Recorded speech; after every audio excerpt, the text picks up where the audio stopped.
Hello, everybody. Dr. Rick Wallace here. I hope that everything is going well for you. Has been an unbelievably busy week so far for me.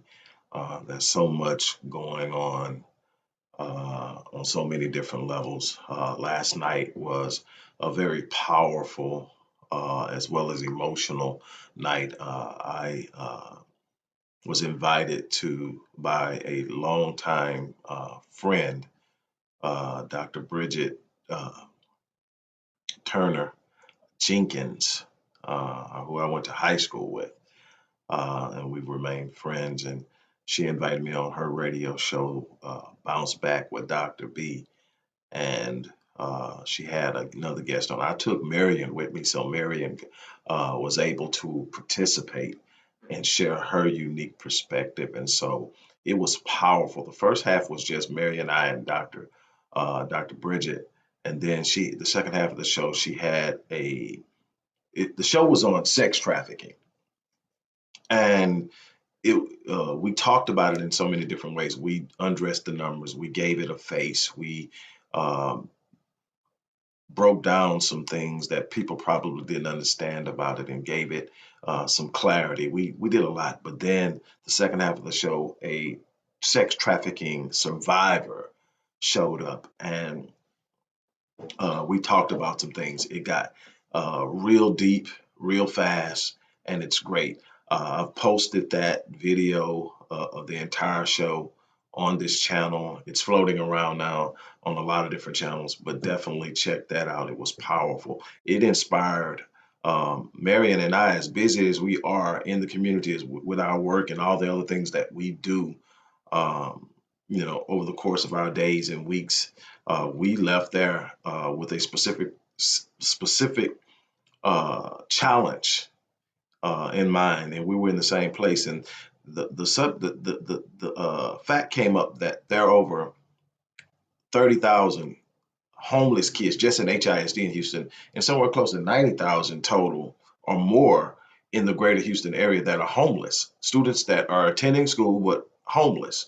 And we decided that we're going to address that issue. We're going to come up and we're going to literally address that issue. And yeah, we talked about, man, we're minus resources now, but I had just had a talk with her that morning about we can't sit around and wait for the resource. We've got to go out and do the work. We have to figure this out. That's our purpose. That's why we're here. And so when that hit last night, it touched us, and we're going to do it.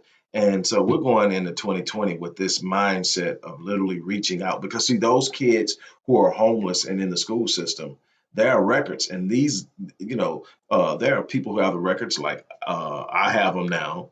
The person who told us about it, the survivor, she knows about it, but also the traffickers know.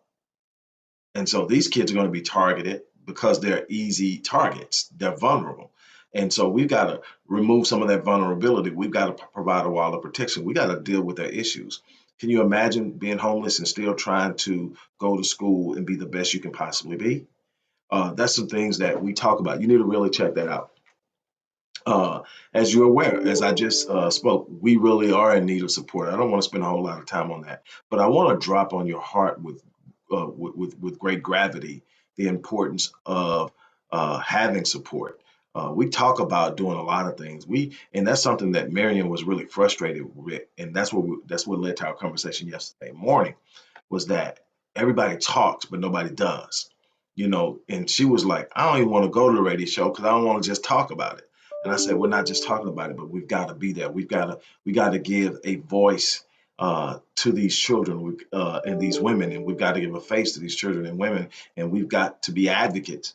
And so, but the concern is we're not actively engaged in a way that we get the support. I watch other groups be dead wrong in what's going on, but they're on code. Did you see how on code white people are now? We're trying to take Michael Vick off the roster. I mean, off as the captain of a Pro Bowl of one of the Pro Bowl teams. It's turning around to backfire. Why? Because black stood up and they actually got on code and they actually went out and started their own petition. But we need to have that same energy when we're dealing with the inner city community and the people who don't have voices, the people who don't understand how to deal with their finances, the people who don't understand how to battle all of the negative machinations and mechanisms within the educational process. We have to be an advocate. We have to be actively involved. Programs like Black Men Lead is massive, and it's so underfunded. It's crazy. Restoring Ghettos Forgotten Daughters, which is Marion's passion, and I've also been there working for years in that area as well, of reaching out to girls who've been trafficked, who've been molested, who've been raped, who've been victims of incest, and now are playing that out in their lives through poor decisions, and trying to reach out and help them, providing them with guidance, encouragement, counseling, uh, and so much more. That has to happen. We need your support. In every video that I put on here, at the first paragraph is going to be a way you can support us. You can go to the site and support on the site. Matter of fact, there's multiple ways to give on the site, or you can simply give through our Cash App account. But we need your support, and we're asking you that for right now. Now, on to this hot topic that's got everybody hot, heated, bothered, and everything else. Um, hey, G. Maria. Everybody's talking about. Um, Let me see. I'm trying to get something here. I'm sharing the way that you can give in the field. Now, those of you who don't know, those of you who are new to dealing with me, this channel is actually a backup channel to our primary channel that we had up for years, that had over 1,600 videos, over 3 million views, over 16,000 subscribers. It was starting to really pick up steam, and YouTube took it down unjustifiably, and we've been battling to get it back up, and we haven't. So a lot of you may not be aware of the work we're doing, and you may not have seen all the things that are going on with those 1,600 videos. But I'm working on getting that back up and getting things moving and building again, because I'm not going to quit. Even if it doesn't go back up, I'm not going to quit. I'm not going to back down. So we really do need your support. So moving on, I'm on here now reluctantly, but there's something, I'm real big about teaching moments. I'm not real big about jumping on trends. Those who have followed me from the old page to this page, you followed me on the site, maybe you follow me on Facebook, Twitter, Instagram, you are aware of the fact that I'm not real big on jumping on trends. So I don't get a whole lot of shares. I don't get a lot. It took me a long time to build those 16,000 subscribers on. Hey, Tamika, great to see you on. It took me a real long time to build those 16,000 subscribers on the original channel, um, because I don't go for the trending thing. I'm not trying to do the sensational thing. I'm real big about teaching, about learning, about application of principles, about actually being in a place to take action. And it does, what it does is it slows the program down, because only those who are really truly trying to get meat and hear truth and engage things without being entertained are going to come to this page. And so I understand that. That's the same thing that happened to me. It took me years to build it to where it started to take off, and I was building those subscribers, and the support was starting to actually take off. So we took a major hit in a lot of different ways when that channel went down, but we're still standing. We're still moving forward. We haven't quit. But again, I'm going to encourage you, if at all possible, if you can support us, we need your support this month, because we are really serious about taking on this homelessness for students, high school and middle school students who are homeless. We're going to take that on top of everything else we all already have going on. But that show last night really, really knocked us for a loop. So we really do need your support right now. I mean, I can't explain how much. Anyway, everybody's losing their mind right now because of an outfit that Lizzo wore to uh, a Lakers game. I saw a real quick glimpse of it. I believe it was yesterday. Marion showed it to me, and Marion has her opinion. And so I'm here, And I'm going to be very candid and honest with you. And I'm going to talk to you from a perspective that has to step outside of personal preference and look at the holistic view of what I see. Now, there are a lot of different moving parts to what happened. All of them have to be considered to get an accurate view. A lot of people are acting from their feelings and from their presuppositions and from a lot of other insecurities that they have within themselves. And a lot of things that are being presented as a moral or ethical or ethical, the proper etiquette thing is really coming from a place of self-hatred. And it's being dressed up as that's just not acceptable. Now, I want to be very clear here. And those of you who know me know this. I'm not a fan uh, of Lizzo, but I'm also not a fan of um, Cardi B. I'm not a fan of Nicki Minaj. I wasn't a fan of the way when Lil Kim went that way and sexualized female hip hop. That wasn't my thing. Again, I don't dislike them. I'm never going to come out in the open and attack them.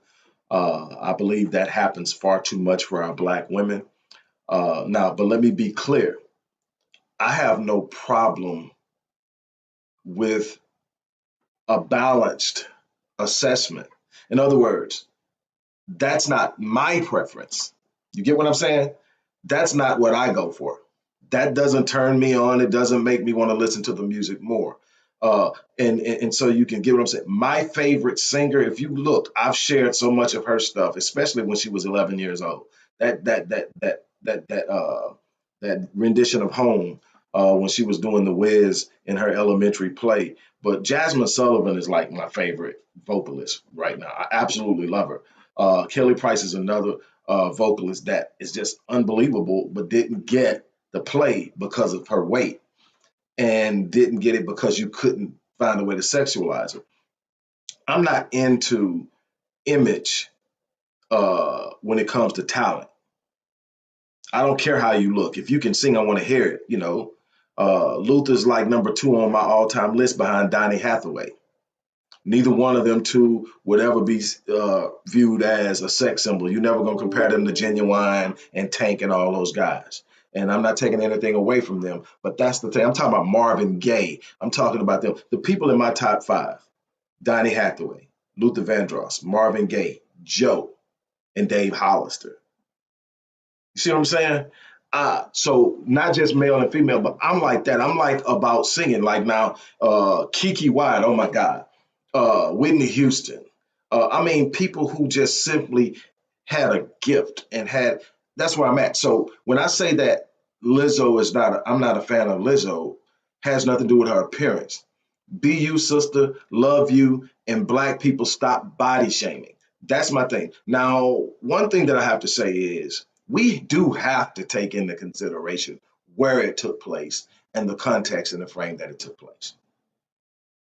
Personally, I don't think that that's necessarily the best or the most appropriate place because children are there and not everybody has the same standard. I don't know too many people who think it's okay for their children to see someone with their with that going on. So in that area, was it necessarily a good thing?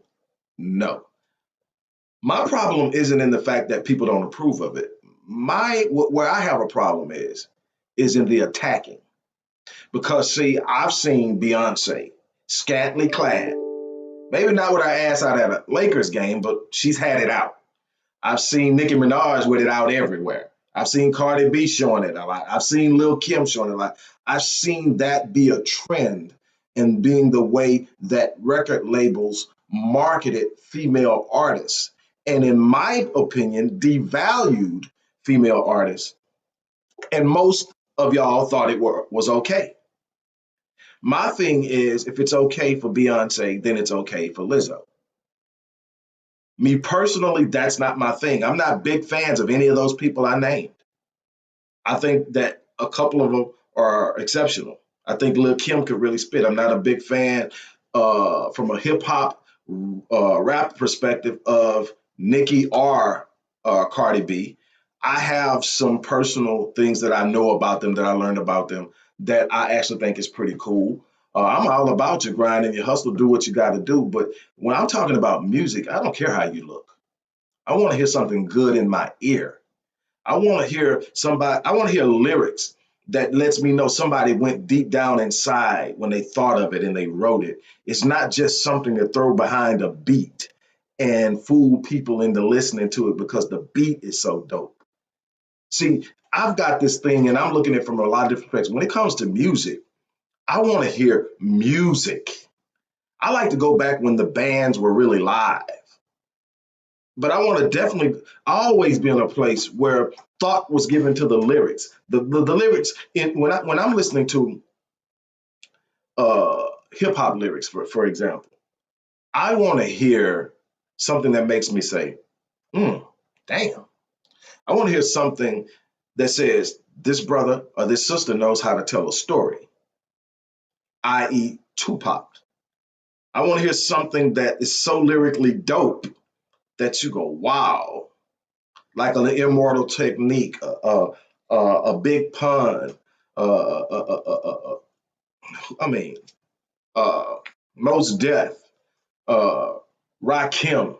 I mean, those type things. MC Light, Foxy Brown, Lil Kim. I can go on.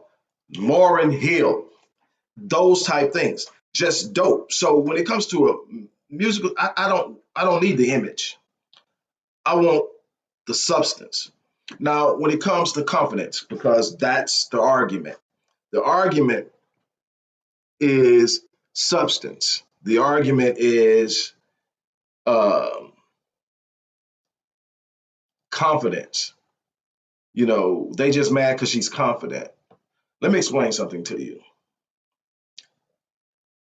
Confidence is a weird and peculiar little thing. What I can tell you is because I literally teach it, I help people develop it, I exude it. The confidence comes in the need not to prove how confident you are, to be you. So, in being you, what does that look like? Now, I don't know her, I haven't talked to her, so I can't say. But what I'm saying is, if you got to constantly do something to show other people you're okay with you, you're not okay with you. It's just your way of sitting up and hiding behind the fact that you're not okay with you. And my thing again goes back to I'm real big on this. We don't realize how much the media and propaganda and social constructs did set our subconscious standards. And I mean, even from a symmetrical perspective, because some of the comments that I saw, that was that was awful. That was disgusting. We're not talking about the fact that she shouldn't be wearing that. We're talking about how it looked. Now, that's because symmetrically, we've been told someone with a butt like Cardi B or someone with a butt, and I've never been a fan of Nicki Minaj's butt. And I'm real big about wear yours. If it's big and round, wear yours. If it's small and round, wear yours. If it's small and not shaped like, wear it. It's yours. Wear it. Do what you can to shape it in the gym. Eat how you need to eat to get it where you want. But I'm not big on putting nothing fake inside of you. Got a bunch of women now getting butt amputations because they're trying to put something on them that don't belong on there because they're trying to meet some demand of what this is supposed to be. Black women are supposed to have butts. Black women come in all shapes and sizes, and they're all beautiful. I don't care how they look. They come in all shapes and sizes. They're beautiful. They're adorable. There's a group that'll be attracted to them if we stop trying to tell everybody that everybody has to fit inside this box. Not everybody's gonna fit in this box. My thing is you should want to be healthy and you should want to do that. But other than that, stop trying to fit into something somebody else created for you. So that's one thing. And a lot of this was uh, covert body shaming. Now I'm not saying she should have been dressed like that. That ain't what I'm saying. What I'm saying is a lot of this is covert body shaming, though. A lot of this is just I'm not happy with me, and so how dare she be happy with her? A lot of this is black men. And what really got me is how many sisters were dumping on her. Sis, listen, sis, everybody and their mama takes aim at y'all guys. And you know, I'm one of the biggest defenders of my sisters. Every time you look up, somebody's taking aim at a black woman. The black woman who won Miss Universe already catching hell. Everybody's taking aim at black women. Why are y'all aiming at each other? I'm not saying you got to approve of everything your sister does. Keep it in house. Like I said, I don't approve, but that's not something I'm going to go sit up and post on and talk about how awful and ugly it is and all that. Because, see, ugly is a perception based off of the symmetric conditioning that you have.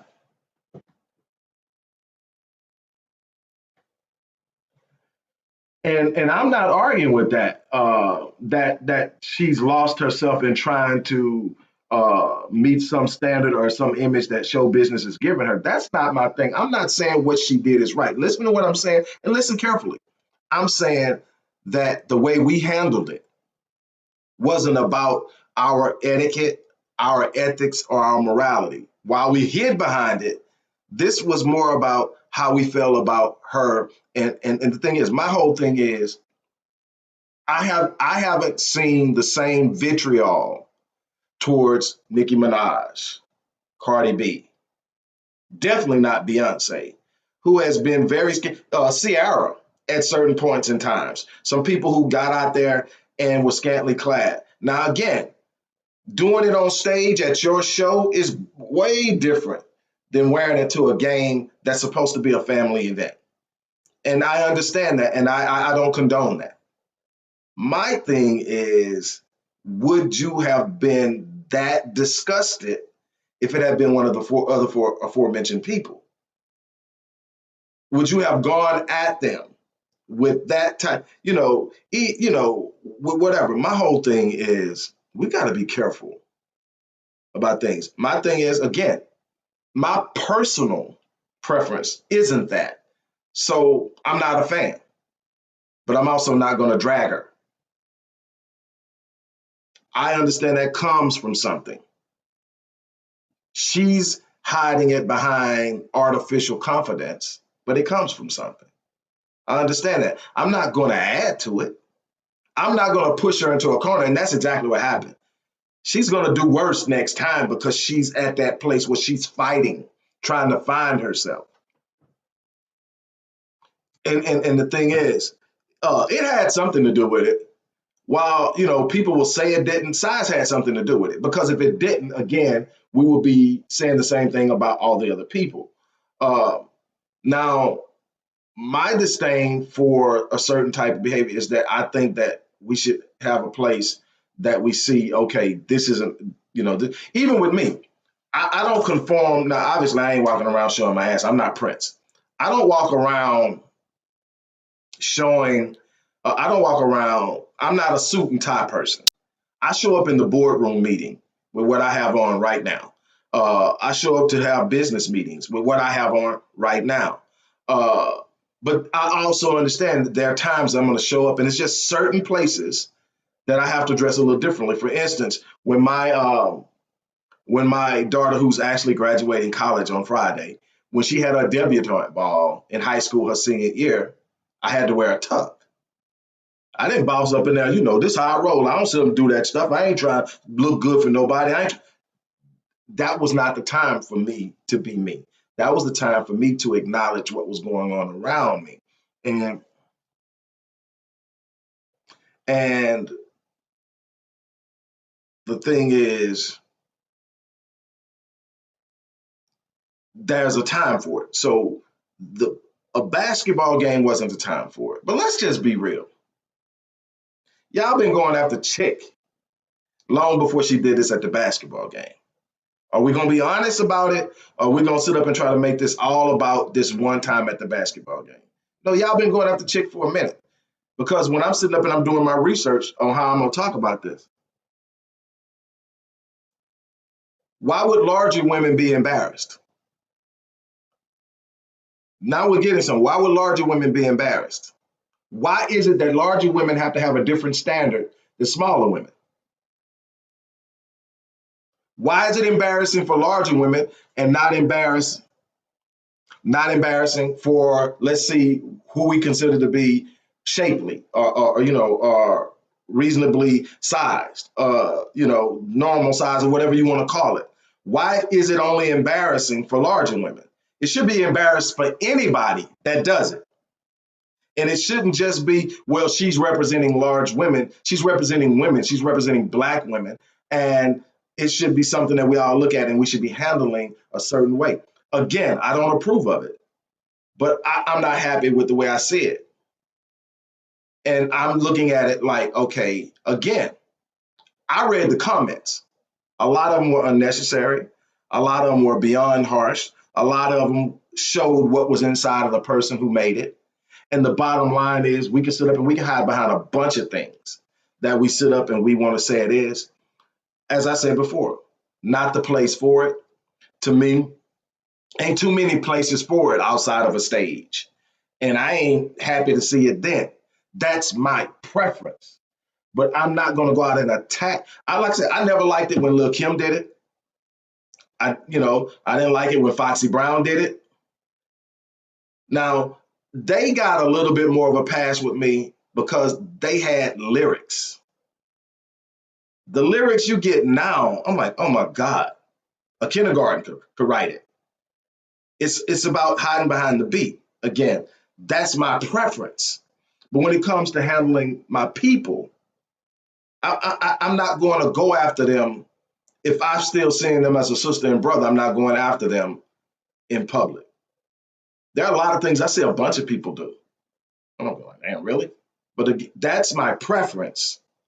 And then there is, okay, how are we going to look at this? Again, I am not saying it's okay. I'm saying, are we really handling it right? Are we really going after her right?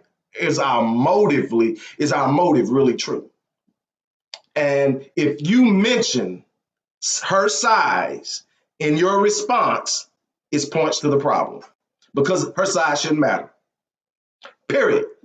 The fact that what she did, it shouldn't matter. Her size should not be an issue. But when people start to talk about it, it starts to come up. And it's things that I hear. Now, inappropriate is a great word. It was inappropriate. That wasn't the place. Great statement. But when you start sitting up saying that big old ass, that big wide ass and that thong, that big old thong caught up in them big ass and all the stuff that I saw. Now that's a size issue. It ain't that she did it, it's her size. Because if it was solely based off of an inappropriate issue, you don't have to mention her size. Why does her size come up? We have to be honest about this. Your conversation, if you talk enough, will tell where you're at. There's something in the way that we've been conditioned by propaganda that says it's okay for a somebody who's a 6 or 8 to do it, but somebody who's a 16 or 18 shouldn't. Why? Why? Why are we body shaming the 16 and the 18, size 18? Why are we giving a pass to the size 6 and the size 8? Let's be honest. Why, if we are not sitting up and saying, man, my whole thing is, does that outfit make you sing better? And I've asked that about all the people I've mentioned on here today. Does it make you sing better? Why is it necessary? What are you selling? When are we going to start to rest on the gift? Because that's what we got so many people out there that are never going to step into their gift because they're being marketed based off of image. They're not being challenged to step into and become at a level that's exceptional and extraordinary. We need to start loving every last one of our women, regardless of size, regardless of shade, regardless of hair. We need to start accepting and loving them because here's the thing. When we start accepting and loving our women as they are and encouraging them to be the best that they can be, the best version of themselves, they will stop trying to prove that they're worthy. They'll stop trying to prove that they should get attention and doing things to get attention, and they'll start being themselves. Nobody goes out and does that without there having been something to establish in their mind they needed to. We're not looking at that.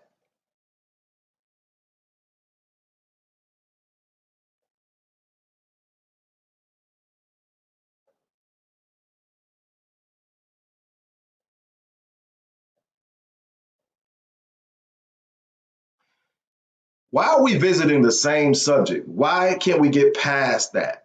I mean, I'm looking at this. Nobody said she looked good. Nobody says that that was an appropriate thing. We're past that.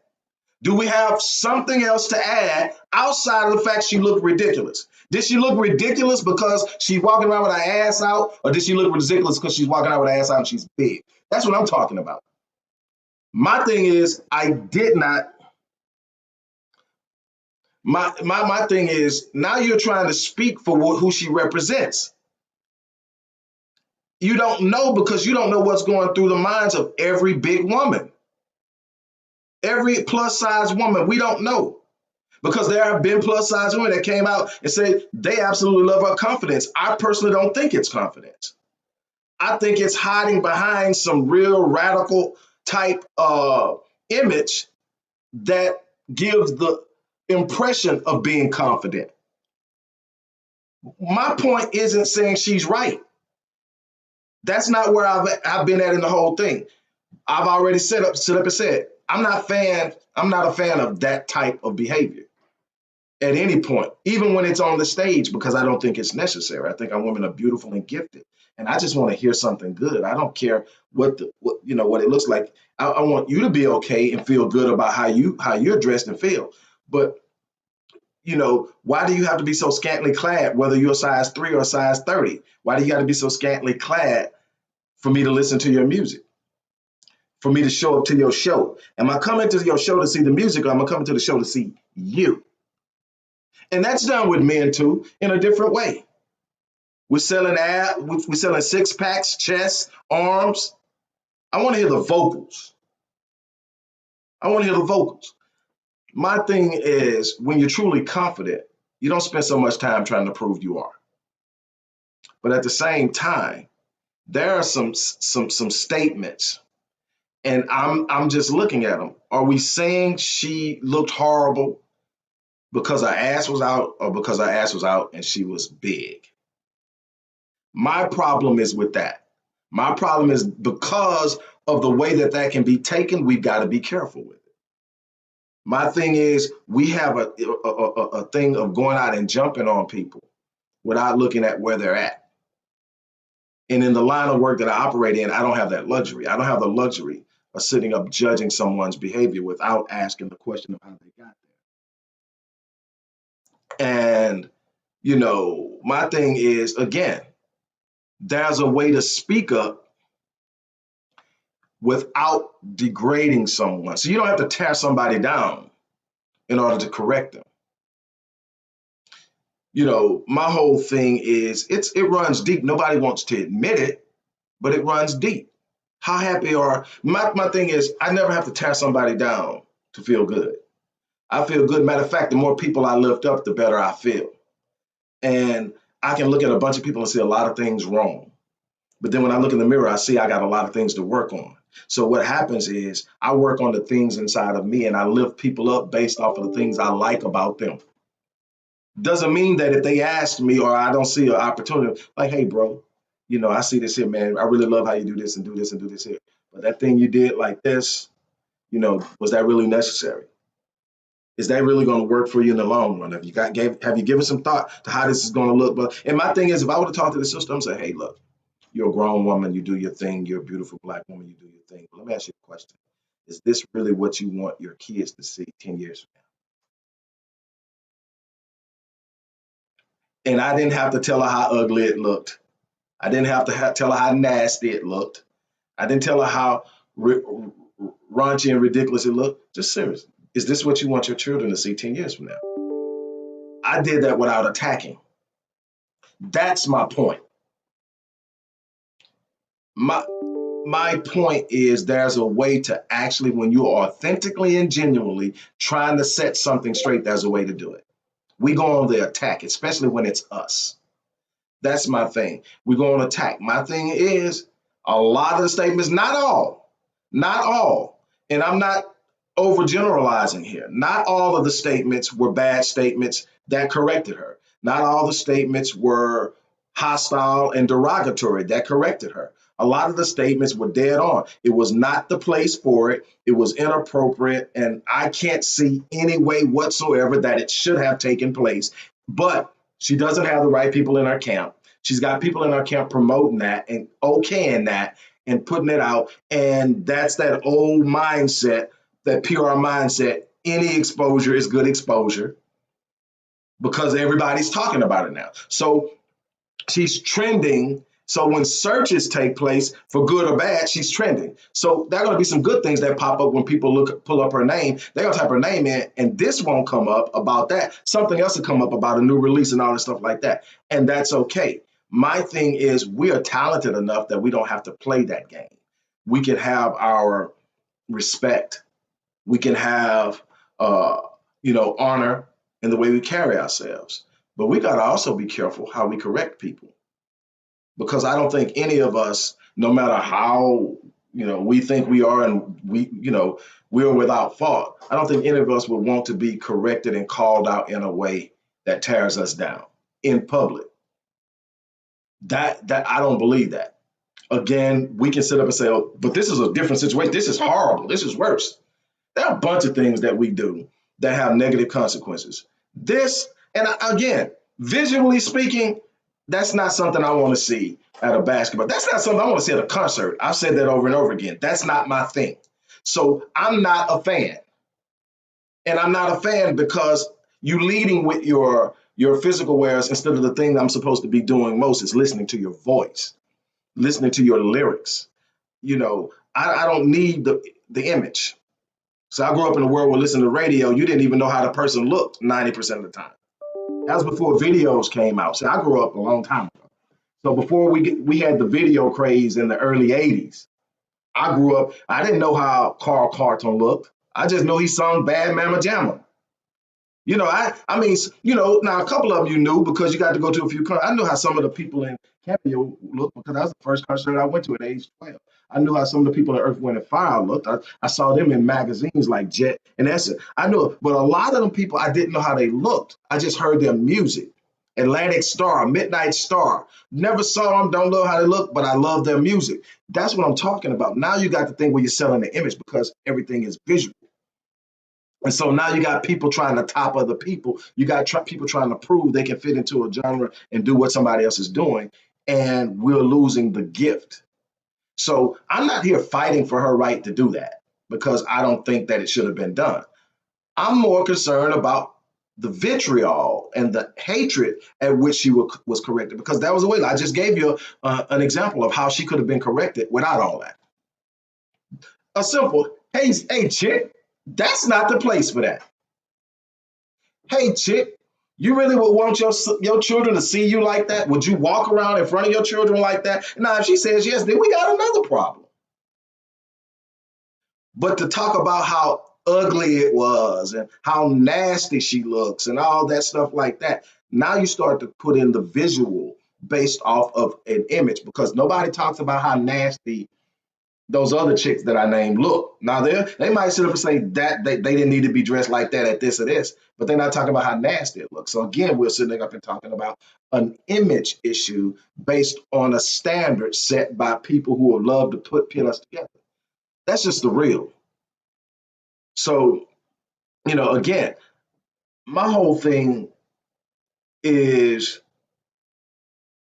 that first and foremost, it was out of place, it was inappropriate, it was unnecessary, and it doesn't prove confidence. Because there's a lot of people that are pro her that's saying everybody's tripping because she's just confident. It's not confident, but see, confident people don't go out trying to prove they're confident. That's that. So it's inappropriate. It's not real confidence. It's a shell, but we can do a better job of how we address our people in public. And we can look inside of ourselves and say, you know what, am I addressing this from a preconceived idea of what is? Especially when that preconceived idea of what is comes from a Eurocentric idea. And if at any point your speaking out against what she did had the word big, fat in it, big or fat, or huge, or some of the other stuff I read, you're out of line because that her size should have nothing to do with it. And that's the biggest thing that I'm trying to make here. Take the size out of the equation, you got the same problem. So why put the size in it? Because we have issues with it. And we treat people who don't fit into that preconceived idea or Eurocentric idea of what is, we treat them differently. That's the truth. So was she wrong? Yes. Does her doing that make her confident? No. What should she have, given some real serious consideration to a different outfit? Absolutely. I mean, I don't care if this is just me and how I dress. I mean, to me, there's no place any woman can be walking around with her whole ass out and her whole thong showing, and I'm gonna think it's okay. I don't care what her body looks like. It's just not going to look okay. And that's just me. And I am not ever going to be okay with a society that has come to the point where they think that's okay. I'm not okay with guys walking around with their goddamn pants hanging down their thighs. I'm not one saying you got to have them pulled up to your damn chest either. But I'm saying, come on, at some point, we done took this whole damn thing of showing your boxer line to a whole new level. And I ain't never going to be okay with that. That's what I'm trying to get at. So, in essence, should she have done that? No. Was she behaving inappropriately? Absolutely. Could some of the people been a lot better at addressing it? Yes. That's my point. Don't forget to support the work we're doing. I'm out. Peace.